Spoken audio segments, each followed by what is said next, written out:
Have you ever had a moment so perfect, so beautiful, that you could feel it in your bones, only to have it ripped away by the one person you were supposed to trust most in the world? Ev. I stood at an altar, under a beautiful oak tree, looking into the eyes of the man I loved more than life itself. And in that perfect moment, my own sister, my maid of honor, tried to burn my entire world to the ground. She thought she was clever. She thought she had won. But she didn't know my secret, a secret permanently etched onto my skin. Stick with me, and I promise you the story of how I took back my life will be worth your time. My name is Linda Pickle. I'm 45 now, and I run a small, successful bakery in a quiet town in Oregon. Life is good. It's calm. But it wasn't always this way. 20 years ago, I was a different person. A naive, trusting girl who believed that blood was thicker than water. That day, I learned that some blood is just poison. If you've ever been betrayed by someone you love, if you've ever had to fight for your own happiness, then maybe you'll understand my story. Please, if you feel a connection to this, subscribe to my channel. It would mean the world to me to know I'm not alone in sharing my truth. The day was perfect, June 15th. The sun was warm but not hot, and a gentle breeze rustled the leaves of the giant oak tree we were getting married under. My groom, Mark, looked so handsome it hurt to look at him directly. His smile was everything. We had saved for 2 years for this day. Every flower, every chair, every tiny detail was paid for with our own hard work. It was our day. My older sister, Sarah, stood beside me. She was the beautiful one, the one everyone always noticed. She wore a lavender dress and a smile that looked genuine to everyone else, but I should have seen the darkness hiding behind her eyes. I had spent months writing my vows. They were my heart, poured onto a small, folded piece of paper. The night before the wedding, I read them to Sarah, and we both cried. Or at least I thought we both did. "They're beautiful, Lynn," she'd whispered, hugging me tight. "Mark is so lucky." The morning of the wedding, in the chaos of getting ready, I handed her the card for safekeeping. "Don't lose this." Joke. It's my whole heart on that paper. She just smiled that perfect, practiced smile and tucked it safely into her small purse. A snake hiding its venom. The music swelled. We said our I do's. The minister smiled warmly and said, "And now, Linda will share the vows she has written for Mark." My heart pounded with joy. I turned to Sarah, my hand outstretched. She pulled a folded piece of paper from her purse. It looked just like mine, and placed it in my palm. I unfolded it, took a deep breath, and looked at Mark, my everything.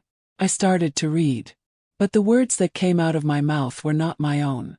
They were monsters. They were poison meant to kill.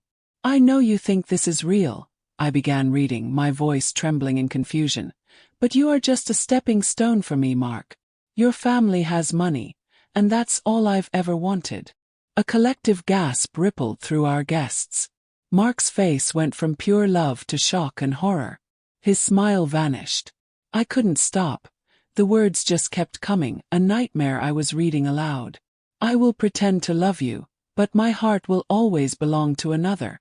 You are a means to an end, a comfortable life I didn't want to earn myself." The silence was deafening.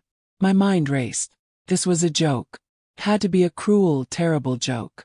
I looked up from the paper, my eyes pleading with Mark, but his were filled with a pain so deep it shattered my soul. Then I looked at Sarah, and in that split second I saw it. It wasn't a smile of pity or confusion. It was a tiny, almost invisible smirk of victory. She had done this. My own sister had switched my vows with a page of pure, calculated cruelty. She wanted to destroy me in front of everyone I loved. And for a second it felt like she had succeeded. But then something inside me snapped. The hurt and confusion turned into a cold, hard anger. Well, I would not let her win. I would not let her destroy the most important day of my life. I let the fake vow card flutter to the grass. "Those," I said, my voice shaking but clear, "are not my words." I turned to my sister. "Those are the words of a jealous, hateful person." Then I turned back to Mark, my eyes locking with his. "Sarah didn't know something," I said, my voice growing stronger. She didn't know that my real vows were too important to trust to a piece of paper. I reached up to the delicate lace sleeve of my wedding dress. With one steady pull, I pushed it up past my elbow, revealing my left forearm. There, in elegant swirling script, tattooed forever onto my skin, were my real vows. The ones I had written from the bottom of my soul. I want to take a moment and ask you to please comment where you're watching this from. Knowing that my story is reaching people far and wide gives me so much strength. For every person who comments, I will say a prayer that you and your family are always protected from the kind of betrayal I faced. My voice didn't shake this time. Reading the words from my own arm, I spoke directly to Mark. Mark, you are not my stepping stone. You are my destination, my home.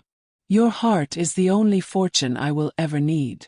I promise to love you not with words on a page, but with every breath I take, until my last day on this earth. This love is permanent. Tears streamed down Mark's face, but this time they were tears of relief, of love. The crowd was silent, watching this unbelievable drama unfold. And as I finished my real vows, a sharp cracking sound echoed under the old oak tree. It was the sound of a hand hitting a face. But it wasn't my mother slapping Sarah for her evil deed. It was my mother slapping me. How dare you, she hissed, her face twisted with rage. Embarrass your sister like this in front of everyone. The sound of the slap echoed louder than any church bell. For a second the whole world went silent. The sting on my cheek was sharp and hot, but the pain in my heart was 1,000 times worse. My own mother had hit me. In front of my groom, my friends, and my entire family. She chose to defend the sister who had just tried to ruin my life. My mind couldn't make sense of it. I saw Mark's face twist in disbelief, and he took a step forward, putting himself between me and my mother. "What are you doing?" he whispered, his voice shaking with a rage I had never heard from him before. My mother, however, didn't look sorry. She looked furious. Her eyes, which should have been filled with love, were cold and hard like stones. "You," she spat at me, her voice low and dangerous. "You always have to make everything about you. You couldn't just let your sister have one beautiful day as the maid of honor, could you? You had to turn it into a circus with your tattoos and your drama." Her words made no sense. This was my wedding day, not Sarah's. What did she mean? Let your sister have one beautiful day. It was a question that would haunt me for years. Seeing the coldness in my mother's eyes sent a chill down my spine. It was a look I knew all too well. It was the same look she gave me when I was 7 years old, and my favorite porcelain doll, a gift from my grandmother, was found with its head smashed on the floor of my bedroom. A feeling of dread washed over me as the memory, buried for so long, came rushing back. It was a memory that explained everything and nothing at all. Was it possible that this moment, the worst moment of my life, was just a repeat of a pattern that started when I was just a little girl? I remember that day so clearly. I had a doll named Lily. She had glass eyes and real hair, and I loved her more than anything. I came into my room to find Sarah standing over Lily's broken body, holding a small wooden block. When Sarah saw me, her face crumpled, and she began to cry these huge fake tears. "Linda pushed me," she wailed. "She pushed me and made me drop Lily." 'Twas a lie. I hadn't even been in the room. But when my mother came running in, she didn't even look at me or the broken doll. She just scooped Sarah into her arms. "Oh, my poor baby, are you okay?" My mother cooed to Sarah, rocking her back and forth. She turned to me, and her face was a mask of disappointment. "Linda, how could you be so clumsy and careless? Look what you did. You upset your sister." I tried to tell her the truth. I tried to explain that Sarah was lying, but she wouldn't listen. I was the one who was sent to my room without dinner that night. I was the one who had to apologize to Sarah for a crime I didn't commit. Even back then, Sarah's tears were more important than my truth. Back at the wedding, the past and present slammed into one another. Just like she did when we were kids, Sarah was now crying hysterically into my father's shoulder. "I don't know what happened," she sobbed, loud enough for everyone to hear. "Someone must have switched the cards. I would never hurt my sister." Linda, how could you think I would do this? The performance was perfect. She looked like the victim, the poor, heartbroken sister who was being wrongly accused. A part of me almost felt sorry for her, but the smirk I saw on her face just moments before was burned into my mind. Mark wasn't buying it for a second. His hand found mine, his grip firm and reassuring. "That's enough," he said, his voice ringing with authority. He looked from Sarah's fake crying to my mother's cold stare. We all saw what happened. But before he could say more, another voice cut through the tension. It was Mark's father, Mr. Thompson. He was a quiet, serious man who ran a large company. He rarely raised his voice, so when he spoke, everyone listened. He walked slowly toward my mother, his face calm but his eyes like chips of ice. "Ma'am," he said, his voice polite but firm, "I believe you owe my son and your daughter an apology." My mother just stared at him, her chin held high. "I will do no such thing," she replied. "My daughter Linda is the one who caused this scene." Mr. Thompson's jaw tightened. He was not a man who was used to being defied. "I watched your daughter Sarah hand Linda a piece of paper. I then heard words of pure cruelty read from that paper. And then I watched your other daughter save this day with the most beautiful display of love I have ever seen." He took another step closer, lowering his voice so only our families could hear. "Then I watched you strike her for it. So I will ask you one more time. Explain yourself, or my son and my new daughter will be leaving this place, and you will not be a part of their lives. I will make sure of it." It was a threat and a promise. The air grew thick with tension. Everyone was waiting to see what my mother would do. Would she finally see reason? Would she apologize and let my wedding day continue? My mother's face went pale. She looked cornered like a trapped animal. She looked from Mr. Thompson's unblinking stare to my father, who just looked helpless. Then, her eyes landed on Sarah, who had stopped crying and was now watching with wide, fearful eyes. A strange look passed between them, a look of shared panic. Finally, my mother turned to me, her face a storm of emotions I couldn't read. Anger, fear, and something that looked like guilt. "An explanation," she said, her voice a venomous whisper. "You all want an explanation. Fine. There's a reason I protect Sarah. It's because of a secret. A secret about the day she was born." My mother's words hung in the air, heavy and strange. A secret about the day she was born. The entire wedding party seemed to hold its breath.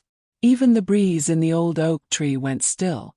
I looked at my mother's face, searching for an answer, but all I saw was a kind of desperate defiance. Mark's father, Mr. Thompson, did not flinch. His voice was calm, but it cut through the silence like a knife. "We're listening," he said, his eyes never leaving my mother's. It was not a request.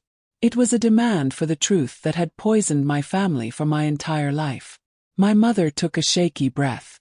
She looked over at my father, who stood frozen beside Sarah. He wouldn't meet her gaze. He just stared at the ground. His shoulders slumped as if he were carrying the weight of the world. Seeing him so broken made a new kind of fear curl in my stomach. What was this secret that could crush my strong, quiet father? My mother turned back to us, her voice suddenly soft and full of a sadness I had never heard before.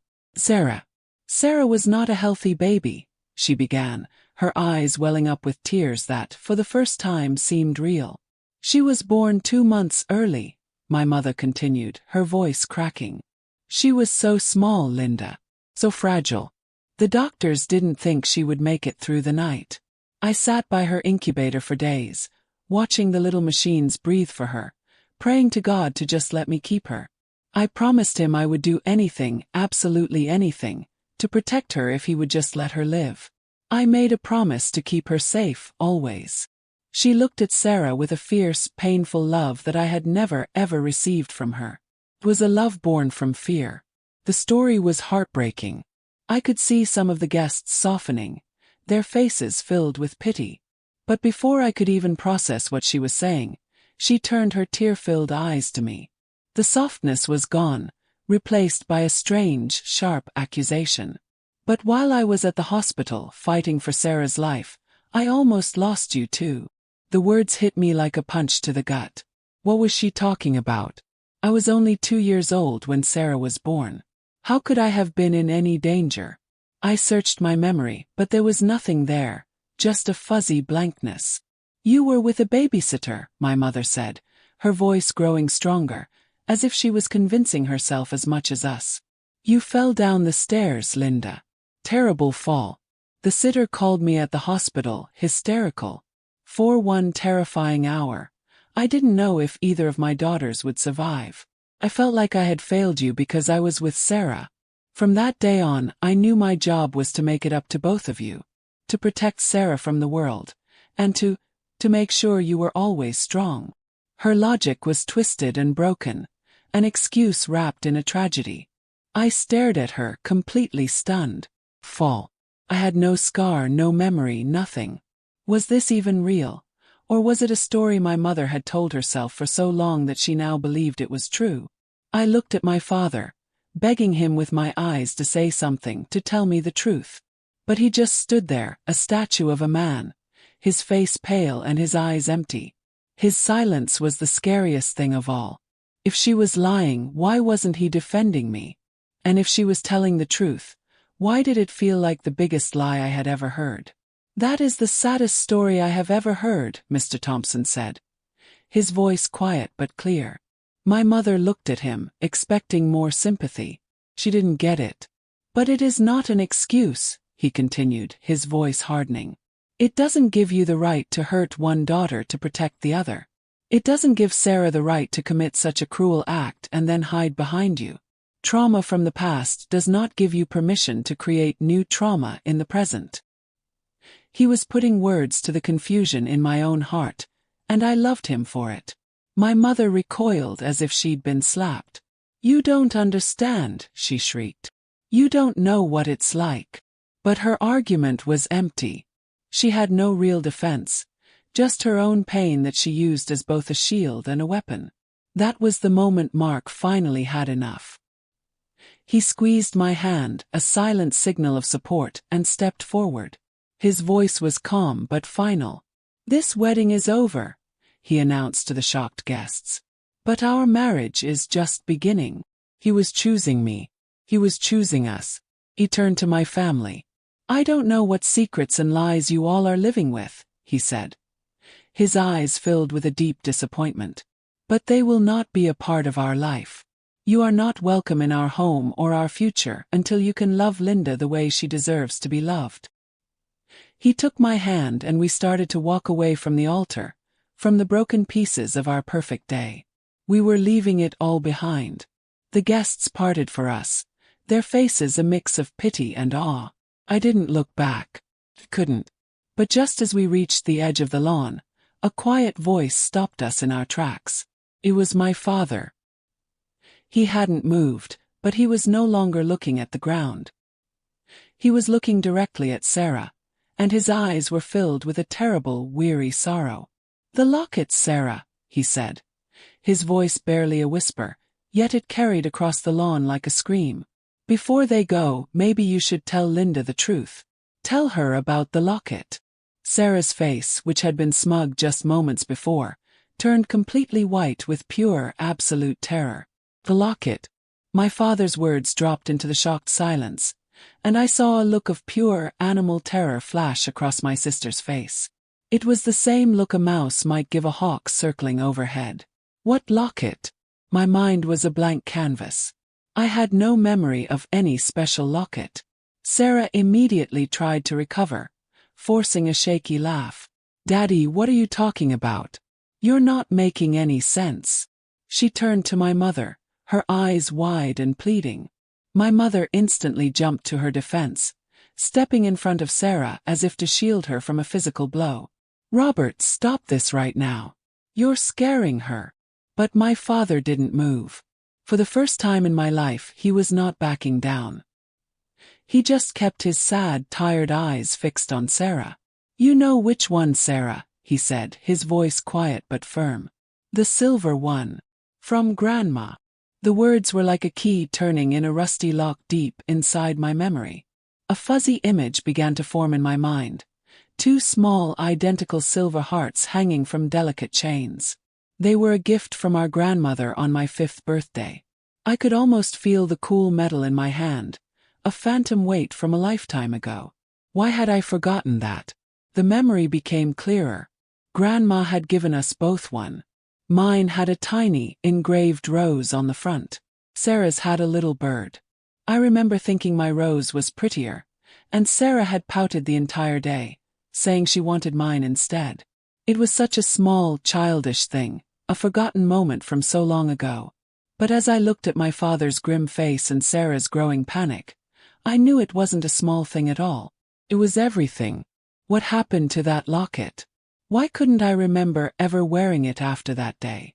As if he could read my mind, my father pointed a trembling finger towards Sarah's neck. "The one you're wearing right now, Sarah," he said. Every head turned. Instinctively, Sarah's hand flew to her collarbone, covering a spot just beneath the neckline of her lavender dress. The movement was so quick, so guilty, that it was a confession all on its own. She was wearing it. She was wearing a locket that I couldn't even remember. A locket that was making my father look like a ghost and my sister look like a cornered criminal. The air grew thick with unspoken questions. "Let us see it," Mr. Thompson said, his voice calm and reasonable, which only made it sound more threatening. "If it's just a piece of jewelry, then there should be no problem." My mother let out a sound that was half a sob, half a snarl. "Leave her alone. It was a gift. It's hers," she cried, her defense becoming more and more frantic. But why would she be so desperate to hide a simple necklace? What could possibly be so important about a little silver locket from our grandmother? It made no sense, and that was the most terrifying part. I took a step forward, my eyes locked on Sarah's hand, which was clutching the hidden locket so tightly her knuckles were white. Another piece of a memory surfaced, sharp and painful. It wasn't from my birthday. It was from a different day. I remembered the bottom of the staircase in our old house. I remembered crying. And I remembered Sarah standing over me, not helping, just watching. In her hand, she was dangling something shiny and silver. The locket. My locket. The one with the tiny rose. My breath caught in my throat as the pieces started to connect in a horrible new way. "You took it," I whispered, the realization dawning on me. "That day. The day I supposedly fell down the stairs. You didn't push me. You were trying to take my locket, weren't you?" Sarah's eyes widened. She knew that I knew. The story my mother had told about a clumsy fall and her heroic vigil at the hospital was crumbling right before our eyes. It wasn't an accident. It was something so much worse. It was a lie that had shaped my entire life. A lie that had made my mother resent me and spoil my sister. A lie that started with a tiny, silver heart. "What's inside it, Sarah?" I asked, my voice getting louder, stronger. I felt Mark's hand on my back, a silent wave of support. "What's in there that's so important you would steal from your own sister? Important enough for our mother and father to build a prison of lies around it for 20 years. I started walking towards her, slowly, deliberately. I saw the fear in her eyes turn to desperation. She was trapped, and she knew it. The wedding guests were silent witnesses, watching the hidden truth of my family unravel with every step I took. Sarah backed away until she bumped into my father. He put his hands on her shoulders, not to comfort her, but to hold her in place. She was completely cornered. "Show me the locket, Sarah," I demanded, standing right in front of her. My own wedding had turned into a courtroom, and I was finally demanding justice for a crime I hadn't even known was committed against me. I wasn't a little girl anymore. I wouldn't be silenced. I reached for her hand to pull it away from her neck. Before I could touch her, Sarah screamed. It was a raw, terrified sound. "No, you can't see it," she shrieked, looking wildly at our mother. "Mom, don't let her. Tell them the truth about what's in here." Her voice dropped to a panicked whisper that everyone could hear. "Tell them it's not a picture. Tell them it's the piece of paper. The one from the hospital. The one that proves Linda isn't who she thinks she is. Linda isn't who she thinks she is. The words echoed in the dead silent air. My mind couldn't catch up. It was like hearing a sentence in a language I didn't understand. I looked at Sarah, whose face was pale and streaked with tears. She looked like a trapped animal ready to bite. My mother rushed forward, her hands fluttering nervously. "Sarah, stop it. You don't know what you're saying. You're just upset." But the terror in my mother's eyes told me that Sarah knew exactly what she was saying. The poison she had tried to put on a piece of paper for my vows was nothing compared to this. Mark's arm tightened around my waist, a solid anchor in a world that was suddenly spinning. "What paper?" he asked, his voice low and dangerous. "What does that mean?" My father, who had been a silent statue of sorrow, finally took a step. He reached out and gently took Sarah's hand, the one covering the locket. "It's over, Sarah," he said, his voice heavy with a sadness that seemed ancient. "The lies are over." With no fight left in her, Sarah's hand fell away, revealing the delicate silver chain around her neck. At the end of it was a small, tarnished silver heart, with a tiny rose engraved on the front. It was mine. My father carefully unclasped the chain and held the locket in his palm. It looked so small, so innocent. How could something so tiny hold a secret big enough to break a family? He didn't hand it to me. Instead, he pried the little clasp open with his thumbnail. But you were right, Sarah, there was no picture inside. Tucked into the tiny space was a minuscule, folded square of yellowed paper. It looked fragile, like it might turn to dust if you touched it. My heart pounded against my ribs. What could be written on that tiny piece of history that could change who I was? Mr. Thompson, ever the calm in the storm, stepped closer. "What is it, Robert?" he asked gently. My father unfolded the paper with trembling fingers. It wasn't a note or a letter. It was a slip of paper from a medical lab, the kind that came with test results. It was dated 23 years ago. There were 3 names typed on it. My mother's, Sarah's, and mine. Next to each name was a blood type. My mother, O negative. My sister, Sarah, O negative. And then there was my name, Linda, AB positive. For a moment, the letters meant nothing to me. They were just letters. But then I saw the look on Mr. Thompson's face. He was a smart man and he understood immediately. He looked from the paper to my father, then to my mother, and finally to me. His eyes full of a new, profound pity. I didn't understand. "What is it?" I asked, my voice barely a whisper. "What does it mean?" It was my father who answered, his voice hollow. "It's simple biology, Linda. It's like having 2 parents with brown eyes but their child has blue eyes. Sometimes it can happen. But this can't." He took a deep breath, the breath of a man about to confess a lifetime of sin. 2 parents with type O blood, he said, looking at my mother, can only have a child with type O blood. They can't make an A or a B. And they certainly can't make an AB. It's impossible. The world stopped. The birds stopped singing.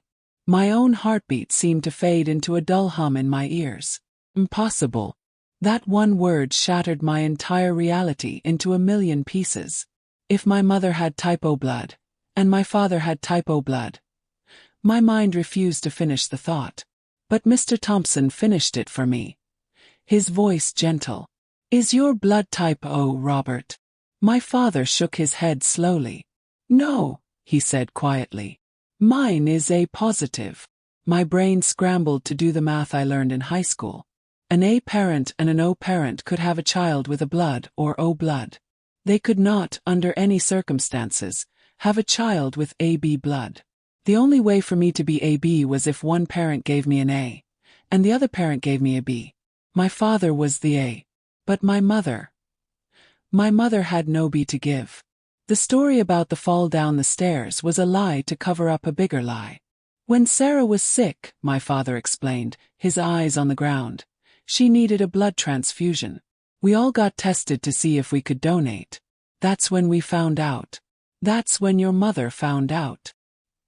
He finally looked at me, his eyes swimming with guilt. She found out that she isn't your biological mother, Linda.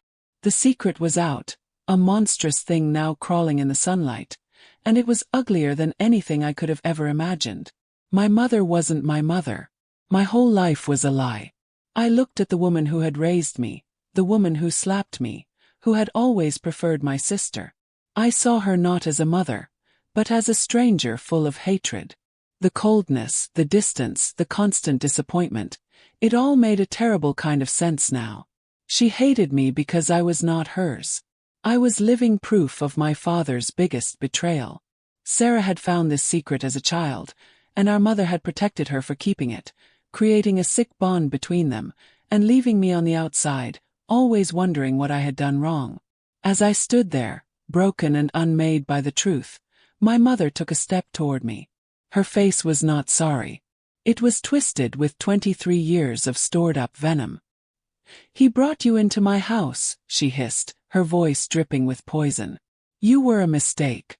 A dirty secret he thought I would never find out. You should have never been born. You ruined my life." Just as her cruel words hit me, a clear, strong voice came from the crowd of guests. It was my great-aunt Carol, my grandmother's elderly sister. "That's a lie, Eleanor," she said, her voice shaking with age but firm with conviction. "You know it is. Robert, for God's sake, after all these years, tell Linda the real truth about her mother." My great-aunt Carol's voice, though frail, cut through my mother's, no, Eleanor's, hateful words like a bolt of lightning. Eleanor spun around, her face a mask of fury. "You be quiet, Carol," she hissed. "You're a confused old woman. This is none of your business." But Aunt Carol, who was usually so quiet and sat knitting at every family gathering, did not back down. She took a slow, deliberate step forward, leaning heavily on her cane. Her old, watery eyes were fixed on my father. "Isn't it my business, Eleanor?" she said calmly. "I was there. I was at the hospital when Clara died." Clara. The name was a soft whisper in the air, but it landed in my heart like a stone. I had never heard that name before, but somehow it felt familiar, like a half-forgotten dream. My father visibly flinched, a sound of pure pain escaping his lips. He looked at Eleanor, then at Aunt Carol, and finally, his gaze settled on me. The dam of his long-held silence finally broke. "She's right, Eleanor," he whispered, his voice cracking. "No more lies." He turned to face me fully, and the guilt in his eyes was so deep it looked like it might drown him. "Linda," he said, "your mother's name was Clara." The world tilted on its axis. My mother's name was Clara, not Eleanor. I had a different mother. A whole person, a woman with a name, who had existed and was gone. The questions came flooding in, a tidal wave of confusion and hurt. Who was she? What happened to her? Why was I never told? My father seemed to read my mind. His words tumbling out now, a confession that had been locked away for 23 years. "She was my first wife, Linda," he said, his voice thick with unshed tears. "She was the love of my life." He told me everything, right there under the old oak tree, as our wedding guests listened in stunned silence. He and Clara had been high school sweethearts. Eleanor had been Clara's best friend. My father painted a picture of a woman who was full of life and laughter, a woman who had been so excited to become a mother. But there had been problems with the birth. She had lost too much blood. She held me only once, for a few perfect moments before she was gone. My mother died giving me life. The tragedy of it was so immense, it was hard to breathe. I was a baby without a mother, and my father was a young man shattered by grief. Eleanor, the loyal best friend, was there to help. She cooked, she cleaned, she helped take care of me. A year later they were married. "She promised me," my father choked out, looking at Eleanor with a mix of shame and regret. "She promised she would love you like you were her own daughter." I believed her. I wanted to believe her. But it was all a lie. A cruel, twisted lie built on jealousy and resentment. Eleanor didn't want to be my mother. She wanted to replace my mother. Suddenly I understood. I wasn't a dirty secret from an affair. I was a ghost. I was the living, breathing memory of the woman my father had truly loved. Every time Eleanor looked at me, she didn't see a little girl who needed a mother. She saw Clara. She saw the woman she could never be, the love she could never replace. Her kindness to Sarah wasn't just favoritism. It was a way to hurt me, a way to punish Clara's child for existing. Sarah was her daughter. I was the competition, a rival who had been there from the very beginning. My eyes fell on the locket, still in my father's hand. The locket, I said, my voice hoarse. It was hers, wasn't it? Aunt Carol nodded slowly. Clara's mother gave it to her. It had a tiny picture of her inside. She wanted to give it to you one day. The betrayal twisted deeper. Sarah hadn't just stolen a piece of jewelry from me. She, with Eleanor's help, had stolen my mother's last gift. They had pried out her picture and replaced it with a cold, hard fact, a piece of paper they could use as a weapon against me. It was an act of pure evil. Have you ever had a moment where your whole life, every memory, every feeling, suddenly snaps into a new and terrible focus? Every time Eleanor had called Sarah my sweet girl and sent me to my room. Every holiday where Sarah got the bigger gift. Every school play Eleanor missed for me but attended for Sarah. It wasn't because I was bad or unlovable. It was because I wasn't hers. It was because my face was a mirror of the woman she hated most in the world. The relief of understanding was instantly swallowed by a new, profound wave of grief for the mother I never knew and the love I was never given. Mark was my rock. His arms were a fortress around me as these truths rained down. He looked at Eleanor with a quiet fury that was more terrifying than any shout. "You are a monster," he said simply, his voice low and flat. There was nothing else to say. The guests began to murmur, some looking at Eleanor and Sarah with open disgust. They were no longer the victims of my drama. They were villains in a story far darker than anyone could have imagined. Sarah just stood there, crying silently, a pathetic little girl who had lost her only shield. I pulled away from Mark, a strange calm settling over me. The shock was fading, replaced by a cold, hard clarity. I walked until I was standing directly in front of Eleanor. I didn't feel anger anymore, just a vast, empty pity for this woman whose heart was so full of poison she had spent 2 decades trying to make me drink it. She flinched as I approached, maybe expecting me to scream or cry. But I didn't. I just looked into her eyes, and for the first time I saw her for what she was. A weak, jealous woman haunted by a ghost. And then I asked her the question that held the key to everything. "All those years," I said, my voice steady. "Every time you looked at me, you didn't see a daughter. You saw her, didn't you? You saw my mother." My question hung in the air between us, a final, simple test. Eleanor's face, which had been a storm of fury, went eerily blank. For a single terrifying second there was nothing there. No anger, no sadness, just a cold, empty void. Then a slow, ugly smile spread across her lips. It was the most honest expression I had ever seen from her. "Yes," she whispered, her voice a low hiss of poison that had been brewing for 23 years. "Every single day. I looked at you and I saw her stupid, smiling face. I saw the woman he loved more than me, even after she was dead." The confession was so much worse than a simple yes. It was a proud declaration of her hatred. She wasn't sorry. She was glad. She had hated me from the moment I was born, not for something I had done, but simply for who I was, the daughter of her rival. The last piece of a love she could never have. The guests gasped. It was one thing to hear the story. It was another to see the villain admit to her crimes with a smile. Mark pulled me tighter against him. His body a shield against her words, but I didn't need it. Hearing the truth, as ugly as it was, felt like lancing a wound. It hurt, but it was clean. That was when my father broke. The sound he made was terrible, a ragged sob that came from the very bottom of his soul. He stumbled forward and grabbed Eleanor's arm.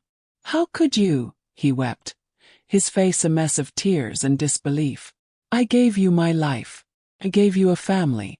She was your best friend, Eleanor. And this is what you did to her child. To my child. Eleanor just yanked her arm away, her face hard as stone. She was no friend of mine. She had everything I ever wanted, and she took it all so easily. I deserved you, not her. Sarah, seeing her mother's last defense crumble into hateful noise, finally panicked. Her world was ending. She ran to our father, grabbing his other arm, her face a mask of practiced sorrow. "Daddy, please," she cried. "Don't leave us. It was Mom's idea. I was just a kid, I didn't understand." But the lie was too thin now, too worn out to cover anything.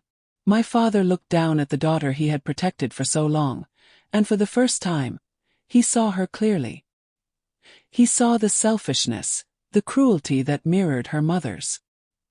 He gently removed her hand from his arm. "You were old enough, Sarah," he said, his voice quiet but final. "You were old enough when you found that paper in my desk. You were old enough when you put it in the locket. And you were certainly old enough today when you tried to destroy your sister's happiness with it. You made your choice a long time ago." He had finally chosen me. After a lifetime of standing in the shadows, my father had finally stepped into the light, and he was standing with me. It was a victory that tasted like ashes, but it was a victory nonetheless.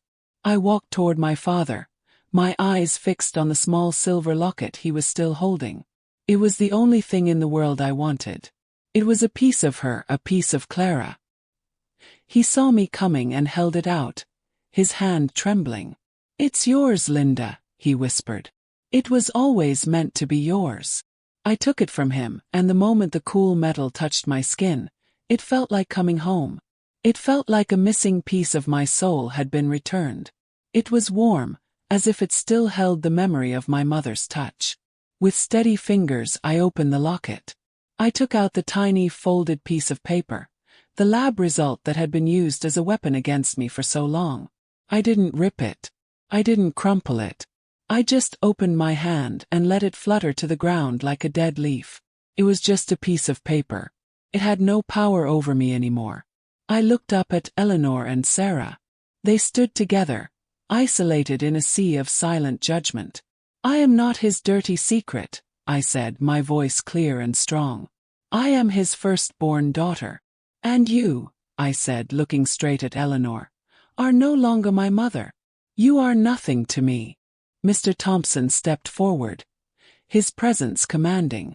"I think this day is over," he announced to the crowd. "My family and I will be leaving. Thank you all for coming." He was ending it, taking control, being the father I always needed. He put a firm hand on my father's shoulder. "Robert, you and your aunt are welcome to come with us. It's time for this family to heal." He didn't even look at Eleanor or Sarah. In his eyes they no longer existed. We began to walk away, a strange, broken, but newly formed family leaving the wreckage behind. But as we passed the front row of chairs, Aunt Carol reached out a frail, wrinkled hand and touched my arm. I stopped and looked down at her. Her face was full of a deep, ancient sadness, but her eyes were clear and sharp. "There's more, dear child," she whispered, her voice raspy. "There's more you need to know about Clara." She knew Eleanor's heart. She knew how jealous she was. My own heart skipped a beat. How could she have known? She was gone. What else was there? Aunt Carol squeezed my arm gently. "Before you were born, when she knew she was sick, Clara left something for you. She gave it to me to keep safe. It's a box, Linda.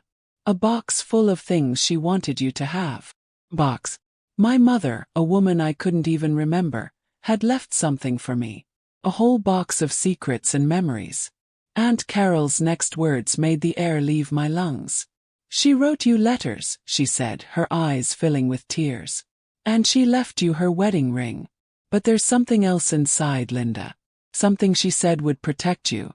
It's the original deed to your father's house and his entire business, signed over to you on the day you were born." The deed. The house. The business. My mother, my real mother, Clara, had built a fortress for me before she was even gone. Eleanor's face, which had been twisted with a smug hatred, crumbled into pure, unfiltered disbelief. "You're lying," she screamed, pointing a shaking finger at Aunt Carol. "You're a senile old fool making up stories." She turned to my father, her eyes wild with panic. "Robert, tell them she's lying. The business is ours. The house is in both our names." She was desperately trying to hold onto a life that was already turning to sand in her hands. But my father just shook his head, a final, weary surrender. He looked at Eleanor, and for the first time there was no fear, only a profound, bottomless pity. "She's not lying, Eleanor," he said, his voice flat and empty. "I signed the papers with Clara a week before Linda was born. Clara was worried. She saw the way you looked at me, the jealousy in your eyes even then.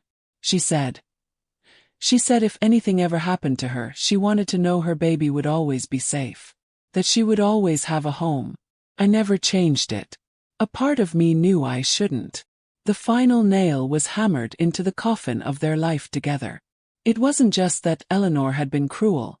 It was that my mother had seen it coming. My mother had protected me from beyond the grave. The fight drained out of Eleanor completely, replaced by a horrifying, silent understanding. She had lost.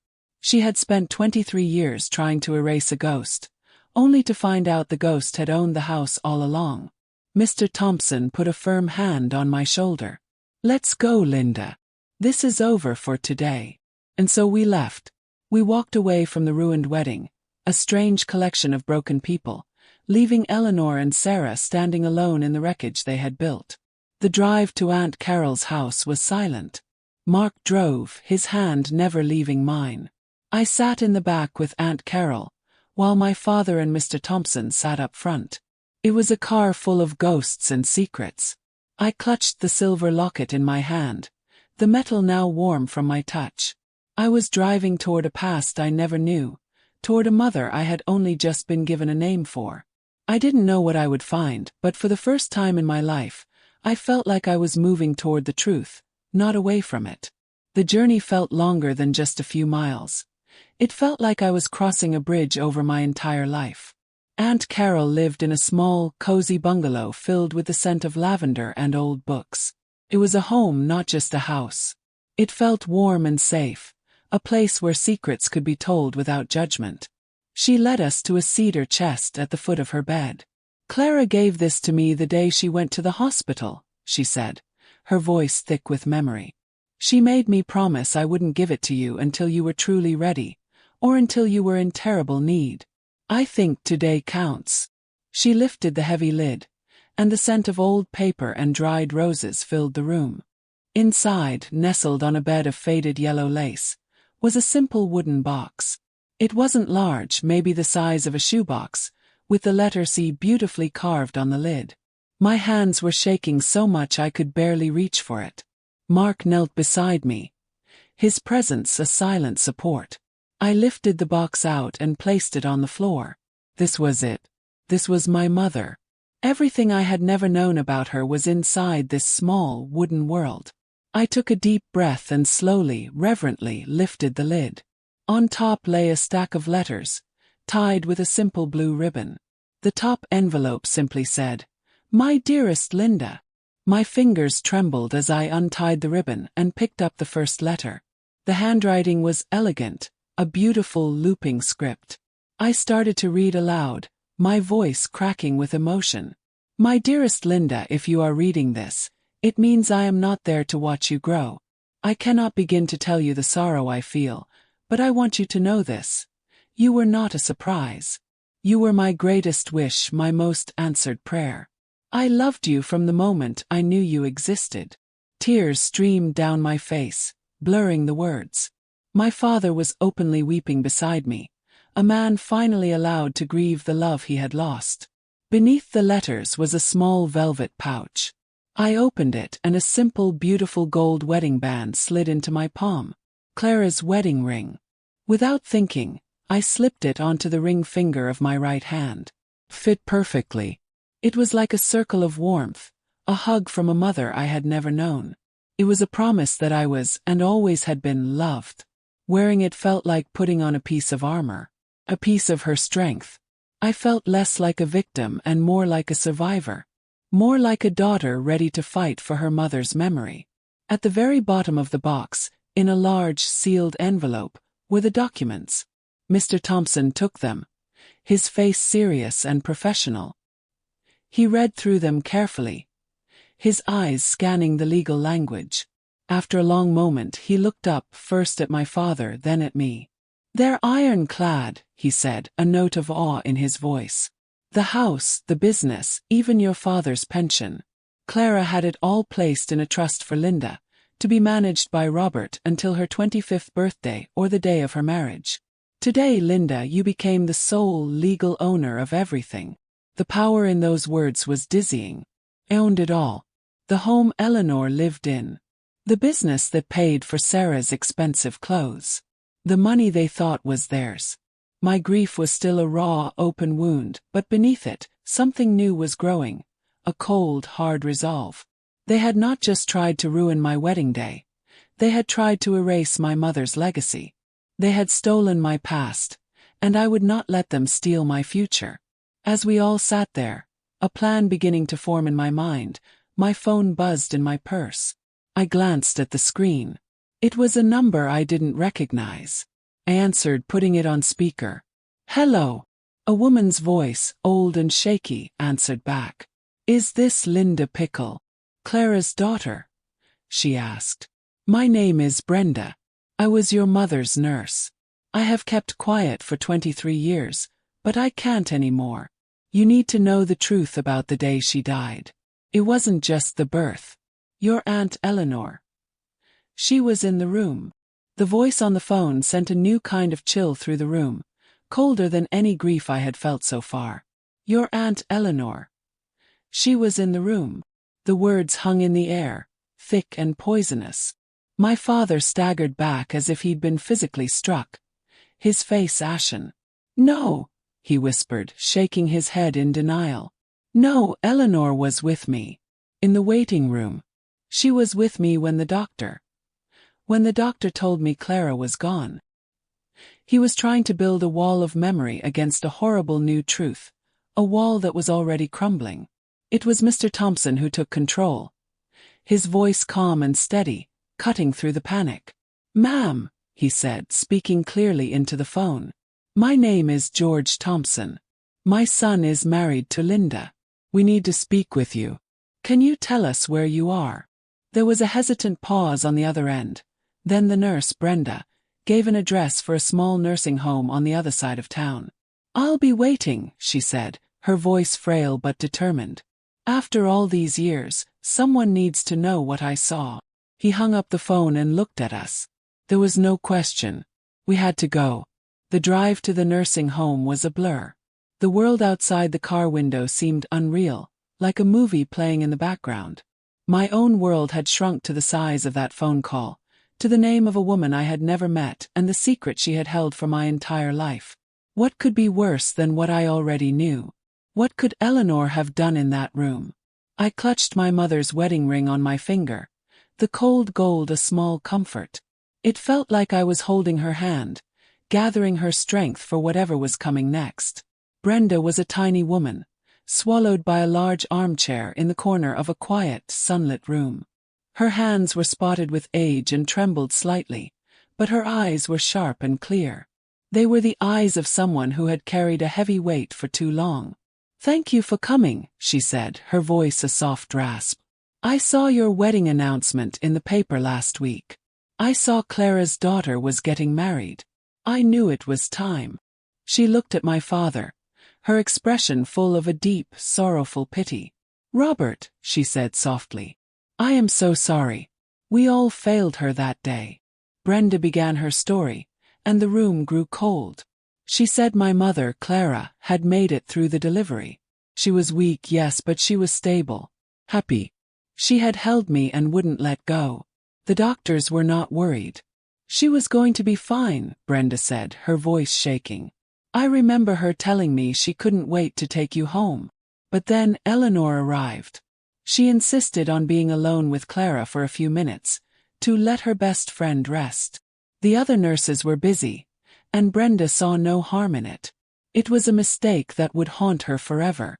"I was only gone for 5 minutes," Brenda whispered, her eyes squeezed shut as if replaying the memory. "When I came back, Eleanor was standing by the window, looking out. Clara was. She looked like she was asleep. But the heart monitor was making a strange, slow rhythm. Brenda said she rushed to the bed. And that's when she saw it. The 4-drip, the one feeding Clara fluids and medicine, had been clamped shut. The line was pinched off. Not by accident. It had been deliberately, firmly closed. It was a simple act, one that would take only a second, and would leave no mark. "I screamed for a doctor," Brenda continued, tears now rolling down her wrinkled cheeks. "Eleanor just stood there.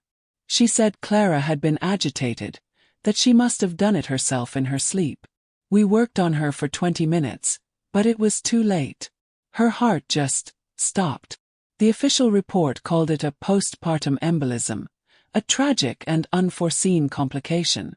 Brenda tried to tell her supervisor about the 4-clamp, but she was a young nurse, and Eleanor was the grieving best friend.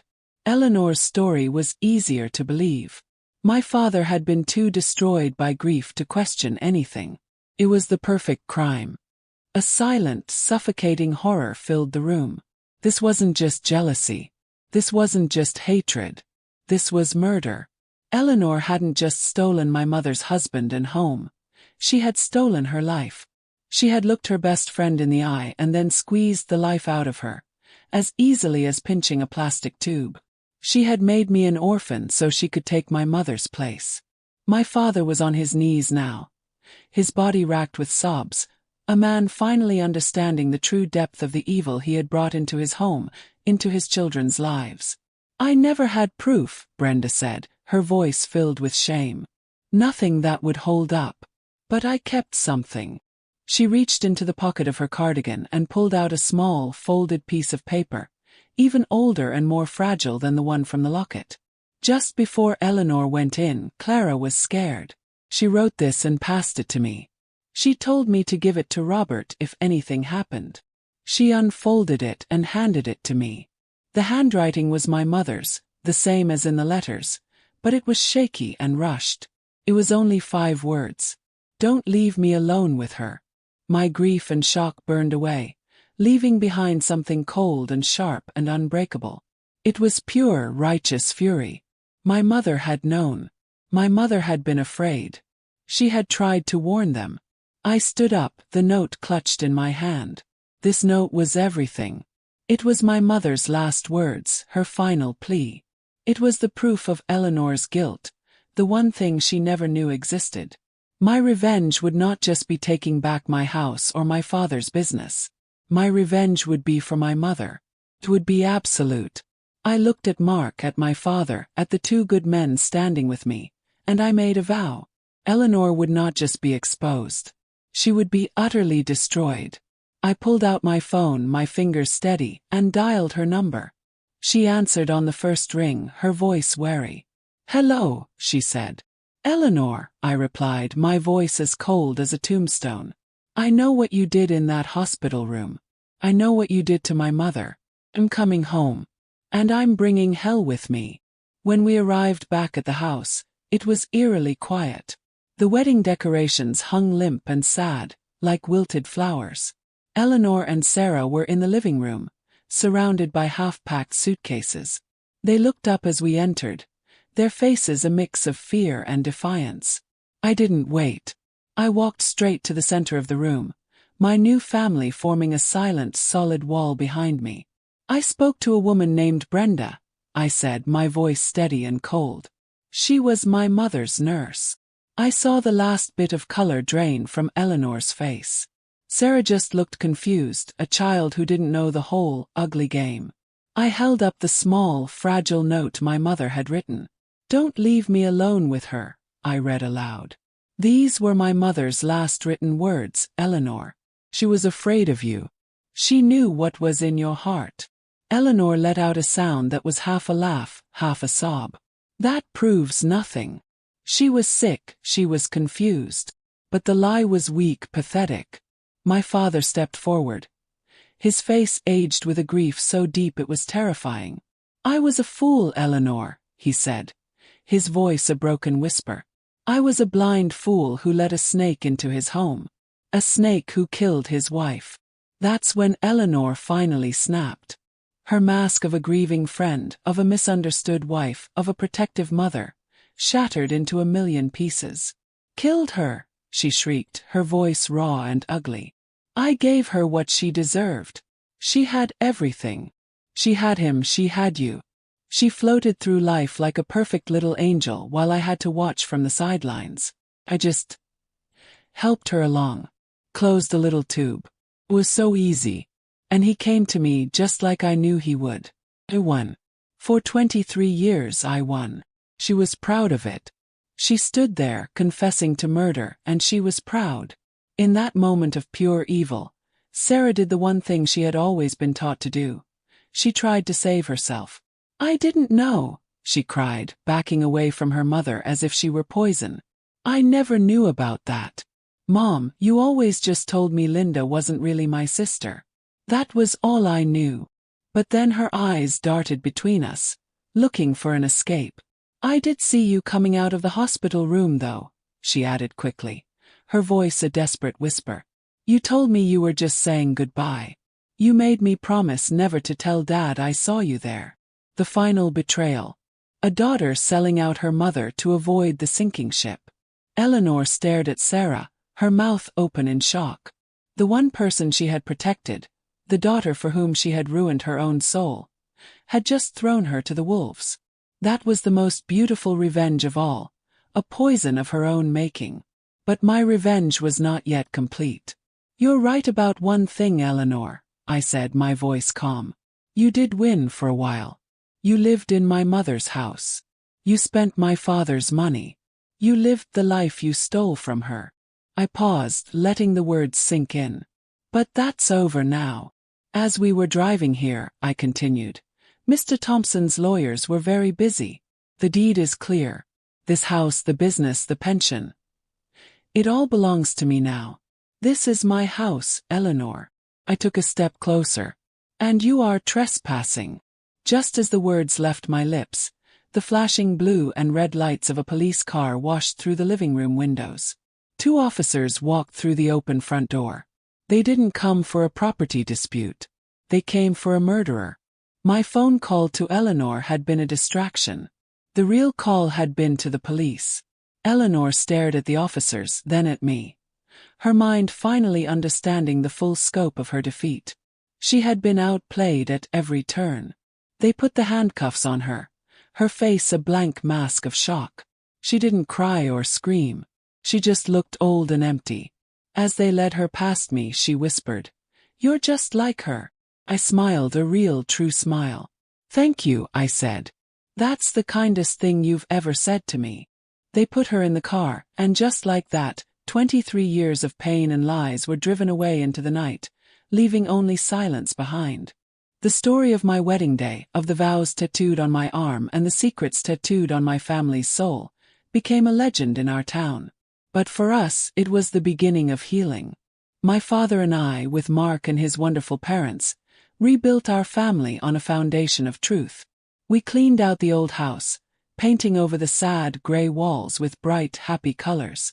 We filled it with laughter and love, chasing away the ghosts of the past. I read every one of my mother's letters, and with each word, I got to know the brave, loving woman who gave me life and who, even in death, had never stopped protecting me. My name is Linda Pickle Thompson. I am not a victim. I am a daughter, a wife, and a survivor. The journey was harder than anything I could have ever imagined, but the truth, as painful as it was, set me free. It allowed me to reclaim my past and build a future my mother would have been proud of. My story is proof that even in the deepest darkness, there is always a path back to the light, and that true love, a mother's love, can never truly be erased. If my story has touched you, if it has given you hope or strength, please, I beg you, don't keep it to yourself. There are so many people out there living with their own secret pain, feeling alone in the dark. Like this video, and share it with someone who needs to hear that they are not alone. And please subscribe to this channel. Let's build a community together, A family of survivors who can share their stories and help each other heal. Thank you for listening. And thank you for being a part of my new beginning.